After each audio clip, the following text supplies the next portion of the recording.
So, quick little update here, guys, on our obedience to our overlords, the Historical Society, red tape, and a bunch of corrupt Democrat BS. We got stone in, foundations in, yeah. This is the movie theater right here, baby. We've got drainage pipes outside the foundation that are running into holding tanks. One in the back, one in the front. We've got drainage pipes in here, running all the way around the perimeter. And then we've got two pipes coming in through here into two T's on this line, which we purposely did not pitch it this way. We pitched it this way. So all the water goes into that tank. So that one can make all the noise it wants to, and it won't disturb everybody in the movie theater. That was the thinking. But if that one fails, or the system gets overloaded from a rainstorm or something, hopefully that one will pick up the slack. That's what we're thinking. And we're gonna put some badass pumps in. Like, I'm talking, yeah, big boys. These are the footings to hold up the house. We're gonna have to pump them out, throw plastic down, and just throw in the concrete quick, because they just fill up in like an hour. And then we have another foundation that looks just like that, same size. It's in the back for the garage. And as soon as they put the dirt and the stone, like up to here somewhere, it created a trap for water. The water's coming up and it can't get out. It has no way to get out. So on this wall, no problem, because it has somewhere to go. Back wall, no problem, has somewhere to go. We've got pipes in the back to catch it. No problem anywhere else, really, except for right here. So the water was just building up. And yeah, we had water leaking through, so we drilled some 1-inch relief holes.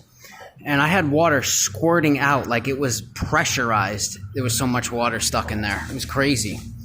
So then we put up this honeycomb material that has some fabric on the back, tap-conned it up high and just let it drape down, and the concrete will just hold it right in place, in hopes that any water that comes through this wall will get picked up by this stuff, and it will just go down into the stone and into the pumps, and see you later. Beyond that, we have some 2-inch thick rigid insulation foam boards that we're going to lay that down on top of the stone. And then we have a very expensive membrane that we bought that we're going to lay that down on top of the rigid insulation underneath the slab, and it's going to come all the way up the wall to the top. And we're going to put the special tape and turn bars and whatever, basically creating like a giant bathtub, except for we'll have to figure that out. Yeah. That's the hopes, that any moisture or water that comes through these walls will just go down and into those.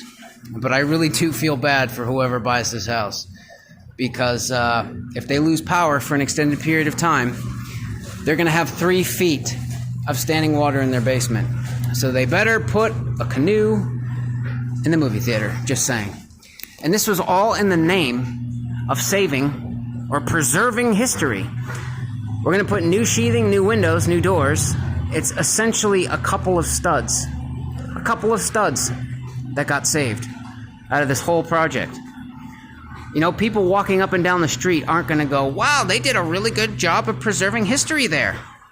Because they won't be able to tell. You know, Democrats are ripping down statues, but we couldn't rip down this old house. Weird.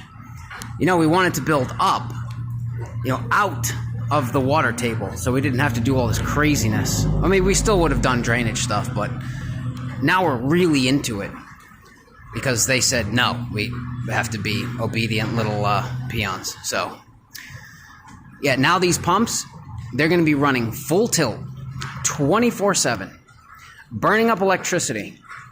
Isn't that worse for the environment? Aren't they the ones that are screaming about global warming? Do they really care? I don't think so.